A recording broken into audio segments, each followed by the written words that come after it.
એક તરફ ગુજરાતના ખેડૂતો છે તે તેમના ખેતરમાં વીજ પોલ ખાનગી વીજ કંપનીઓ દાદાગીરી કરી નાખી રહી છે તે મામલે લડત આપી રહ્યા છે, જ્યારે બીજી તરફ પૂર્વ સાંસદ શક્તિસિંહ ગોહિલે આ ખેડૂતો સાથે ભારતીય જનતા પાર્ટીની ડબલ એન્જિનની સરકાર છે તે કેવી રીતે રમત રમી રહી છે તેનો ખેલ ઉઘાડો પાડ્યો છે।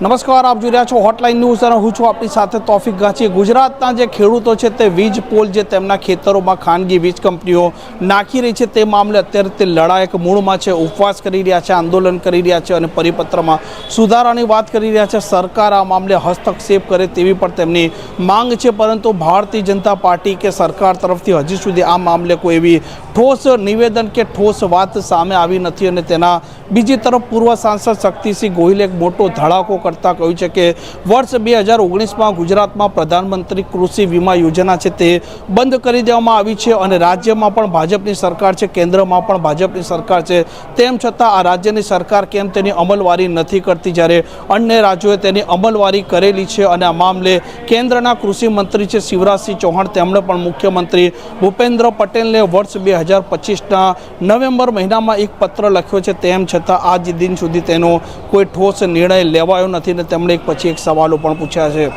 ભાજપની કેન્દ્ર સરકારના કેબિનેટ કૃષિ મંત્રી આ બંનેના પત્રોની નકલ હું આપને આપવાનો છું। એક વ્યવસ્થિત કાવતરું જાણે ગુજરાતના ખેડૂતોની કમર તોડી નાખવા માટેનું ચાલતું હોય એવા પ્રકારની જે પરિસ્થિતિમાં દુઃખ સાથે કહું છું, કારણ કે હું પણ ખેતી સાથે, જમીન સાથે જોડાયેલી મોટો થયેલો છું, આજે પણ ત્યાંના પ્રશ્નોને સમજી શકું છું।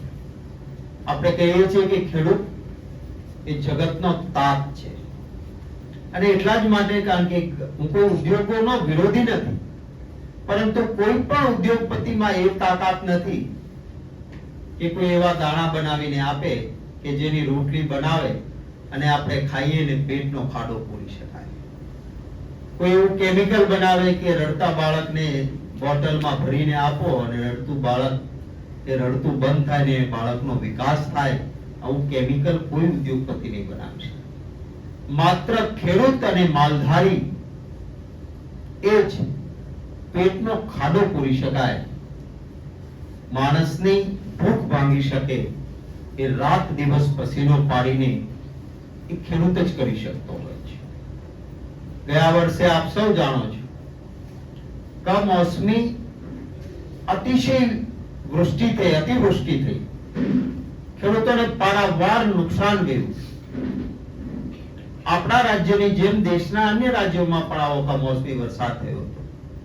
મેં પાર્લામેન્ટમાં એક પ્રશ્ન પૂછેલો કે કયા રાજ્યને કેન્દ્રએ કેટલી સહાય આપી, કરોડો ખરબો રૂપિયા અન્ય રાજ્યોને, અને ગુજરાતમાં લખેલું હતું 0 એટલે મેં એક સ્પેશિયલ નોટિસ આપી 0 વર્ષની અને પાર્લામેન્ટમાં મુદ્દો ઉઠાવ્યો કે મારા ગુજરાતના ખેડૂતોને કમોસમી વરસાદમાં ન કલ્પી શકાય તેટલું નુકસાન થયું છે। ગુજરાતની સરકારે લિમિટેડ હેક્ટરમાં લિમિટેડ રૂપિયા આપ્યા છે, જેનું જેટલું વાવેતર એને એટલું વળતર કેન્દ્ર સરકાર કેમ ના આપે? ત્યારે અમારે ત્યાંની સિસ્ટમ એવી છે કે આ સ્પેશિયલ નોટિસ આપીને કોઈ મુદ્દો ઉઠાયો હોય તો મંત્રી શ્રી ત્યાં જવાબ ના આપે, લેખિત જવાબ આપે। મને આ લેખિત જવાબ મેં ઉઠાવેલા મુદ્દાનો Ramnath Thakur, minister of state कृषि एवं किसान कल्याण राज्य मंत्री भारत सरकार, એમનો આ પત્ર છે। આપ સૌને પત્રની નકલ આપવાનો છે। આ પત્રમાં એ લખે છે, कृपया दिनांक 5 दिसंबर 2025 का शून्यकाल के अंतर्गत उठाए गए विषय के संदर्भ में, जिसमें गुजरात में फसल बीमा योजना बंद होने एवं असंख्य भारी वर्षा के कारण फसल की क्षति पर किसानों को मुआवजा प्रदान करने के लिए का आपने मुद्दा उठाया था। इस संबंध में अवगत करना चाहूंगा कि पीएम फसल बीमा योजना की शुरुआत 2016 की मौसम से की गई थी, जिसका उद्देश्य प्राकृतिक आपदा एवं प्रतिकूल मौसम की घटनाओं में फसल को हुए नुकसान का कारण प्रभावित किसानों को वित्तीय सहायता प्रदान करने का तथा किसानों की आय को स्थिर करना है। इस योजना के अंतर्गत बुआई से लेकर कटाई पश्चात तक होने वाली क्षति के लिए व्यापक जोखिम बीमा प्रदान करने का प्रावधान है। કહે છે કે એવી આ યોજના છે કે જેમાં વાવણી કરી કાપણી થઈને વેચાણ સુધી ગયા હોય તેમાં જે કંઈ નુકસાન થાય એને આનો લાભ મળે આવી યોजना છે। પરંતુ આગળ લખે છે किसानों तथा राज्यों के लिए यह योजना गुजरात राज्य ने वर्ष 19-20 से पीएम फसल बीमा योजना को कार्यान्वित करने से मना कर दिया है। आखा देश में मात्र एक ज राज्य છે આવું કે જ્યાં ખેડૂતને પાક વીમા યોજના નથી મળતી। આ મારો આક્ષેપ નથી, આ મિનિસ્ટરે મને આપેલો જવાબ છે। આગળ એ કહે છે इस किसान हितकारी योजना को राज्य में लागू करने हेतु माननीय कृषि मंत्री द्वारा, आ राज्य मंत्री છે, कैबिनेट मंत्री द्वारा माननीय मुख्यमंत्री गुजरात को एक पत्र भी प्रेषित किया है, जिसकी प्रतिलिपि संलग्न है। मने कैबिनेट मिनिस्टरे जे भूपेन्द्र भाई पटेल ने आ कागળ લખ્યો એની નકલ પણ સાથે મોકલી છે। આમાં 2 પાનાના કાગળમાં જે કેબિનેટ કૃષિ મંત્રી છે શિવરાજ સિંહ ચૌહાણ એમણે 25 નવેમ્બર 2025 માં ખૂબ વિગતથી લખ્યું છે કે પીએમએફબીવાય એટલે કે જે વીમા યોજના ખેડૂતો માટેની પાક વીમા યોજના છે એના ખૂબ બધા લાભો છે। હું આપને પત્રની નકલ આપવાનો છું એટલે લાંબો સમય આખા પત્રને 2 પાનાના વાંચવા માટે નથી લેતો। એમાં મેં યોજનાના સંખ્યાબંધ फायदा गणाया है। 2 पैराग्राफ खाली अपना ध्यान માટે कहूं છું कि प्रधानमंत्री फसल बीमा योजना के लागू न होने से राज्य के किसानों को एक व्यापक तकनीकी सक्षम फसल बीमा के फायदे से वंचित होना पड़ा है।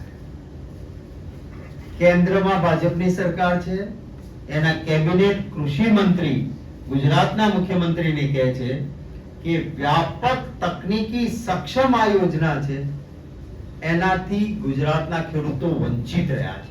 પહેલા ફકરામાં એમણે કીધું છે કે દેશના તમામ રાજ્યો આનો ફાયદો લે છે, 24 રાજ્યો, અને ઝારખંડ, મિઝોરમ અને આંધ્રપ્રદેશ એ પણ હવે જોડાઈ ગયા છે। માત્ર ગુજરાત રાજ્યના ખેડૂતોને આ લાભથી તમે વંચિત રાખો છો।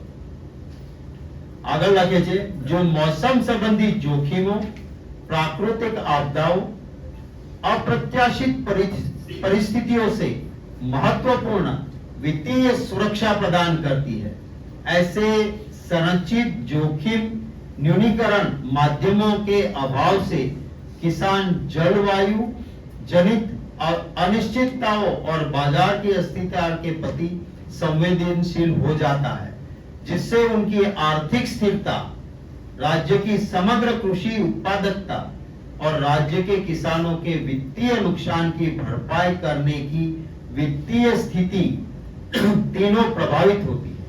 यहाँ अन्य राज्यों के किसान पीएमएफबीवाई के डेटा आधारित दृष्टिकोण, प्रतिस्पर्धी प्रीमियम दरों और सुव्यवस्थित दावों को निपटाने की प्रक्रियाओं में लाभान्वित होते हैं। બીજા આખા દેશના બધા રાજ્યોના ખેડૂતો આનો લાભ લે છે। हाल ही में अधिक वर्षा से बाढ़ जैसी घटनाओं और जलवायु परिवर्तन से उत्पन्न बढ़ते खतरे को देखते हुए राज्यों के लिए कृषक समुदायों की सुरक्षा के लिए संरक्षित जोखिम न्यूनीकरण की सुविधा प्रदान करना अनिवार्य है। आ તમારે लागू करवी જોઈએ। पीएमएफबीवाई एक आवश्यक सुरक्षा कवच के रूप में कार्य करती है, जो खाद्य फसलों के साथ साथ फलों, सब्जियां और बागबानी फसलों को भी कवरेज प्रदान करता है। આપણે ગયા વર્ષે જોયું છે કે જે ઝાડોને નુકસાન થયું, વૃક્ષની ખેતી વાળાને, એને કોઈની એક પણ રૂપિયો ગુજરાતની સરકારે નહોતો આપ્યો. આ કહે છે કે તમને ફળ, ફૂલ, વૃક્ષની ખેતી, આ બધામાં પણ આ વીમા યોજનાથી આખો દેશ લાભ લે છે. અને આખિરમાં એ કહે છે કે मैं अनुरोध करता हूं कि आप इसको जल्द से जल्द लागू करो. આ પત્ર એમણે 25 નવેમ્બર 2025 ના શિવરાજસિંહ ચૌહાણે ભૂપેન્દ્રભાઈ પટેલને લખ્યો છે. અને આગળ કહ્યું છે કે તમને વારંવાર આની વિનંતી કરી છે, પણ તમારા તરફથી કોઈ જવાબ ગુજરાત સરકાર તરફથી સકારાત્મક મળતો નથી. મારો સવાલ ગુજરાતના ખેડૂતોના હિતમાં કે જો આ વીમા યોજના લાગુ હોત તો ગયા વર્ષે ગુજરાતના ખેડૂતોને અરબો ખરબોનું નુકસાન થયું, જેનું જેટલું નુકસાન એને એટલું વળતર મળી શક્યું હોત. અહીંયા આ યોજના નહીં હોવાના કારણે આખા દેશમાં લાભ મળ્યો. ગુજરાતના ખેડૂતોને શું કીધું? 2 હેક્ટરમાં મર્યાદિત રકમ, અને એમાં આપણે નથી ઘણી વખત માલ લેતા હોય લખ્યું હોય ટીએનસી અપ્લાય, નાના અક્ષરે લખ્યું હોય ટર્મ્સ એન્ડ કન્ડિશન. એમ ખેડૂતોને ટીએનસી એવી ભાજપે લગાડી હતી કે બહુ ઓછા ખેડૂતોને એનો લાભ મળ્યો નહીં. એ પણ કેટલા પૈસા હતા કે બિયારણમાં જેટલો વાવેતર વખતે ખર્ચ કર્યો હોય એનો પણ પૂરો ના.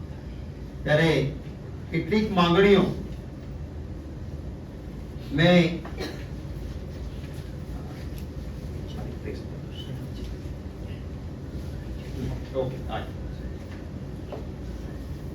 કોંગ્રેસ પક્ષ તરીકે અમે જે માંગણીઓ કરીએ છીએ એમાંની પહેલી માંગણી છે કે ગુજરાત સરકારે ખેડૂતોને કેન્દ્રની વિનંતી છતાં શા માટે પાક વીમા યોજનાથી વંચિત રાખ્યા, આનો જવાબ આપે. ખેડૂતોની માફી માંગે કે આખા દેશના ખેડૂતોને આ લાભ મળતો હતો, ગુજરાતના ખેડૂતોને ગયા વખતે આ લાભ હોત તો લિમિટેડ રકમ નહીં, જેનું જેટલું નુકસાન એને એટલું વળતર એ મળી શક્યું હોત. અને આ કેન્દ્રીય મંત્રીના કહેવા પ્રમાણે ગુજરાત સરકારના પાપે ગુજરાતના જ ખેડૂતો લાભથી વંચિત રહ્યા છે. તો હવે ગુજરાત સરકાર ગયા વર્ષે જેનું જેટલું નુકસાન થયું હતું પેલી મર્યાદિત રકમ નહીં, પૂરેપૂરું વળતર આપે. બીજી અમારી માંગણી છે કે હવે જ્યારે વરસાદ ખેંચાયો છે, આપણું ચોમાસું ગુજરાતનું 15 જૂનથી શરૂ થાય.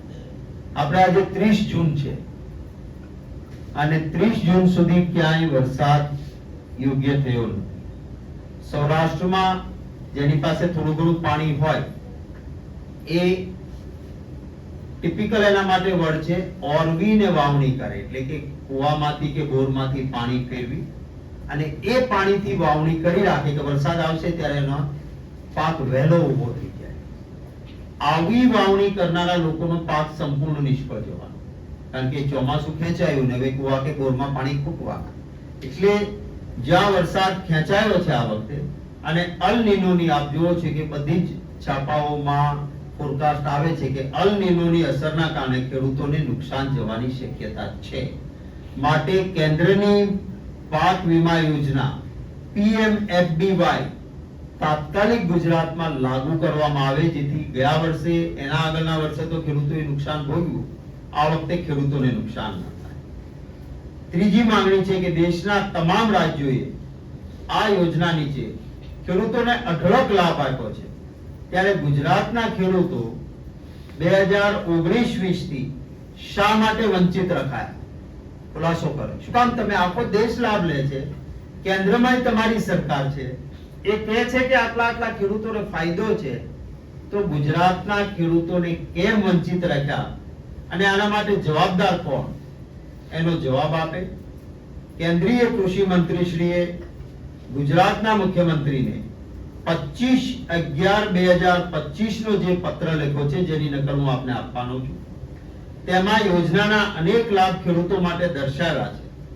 તેમ છતાં ગુજરાતે આ યોજના કેમ લાગુ ન કરી? શું કેન્દ્રીય મંત્રી કે કેન્દ્ર સરકાર આ જુઠ્ઠી છે કે આ લાભદાયી યોજના નથી?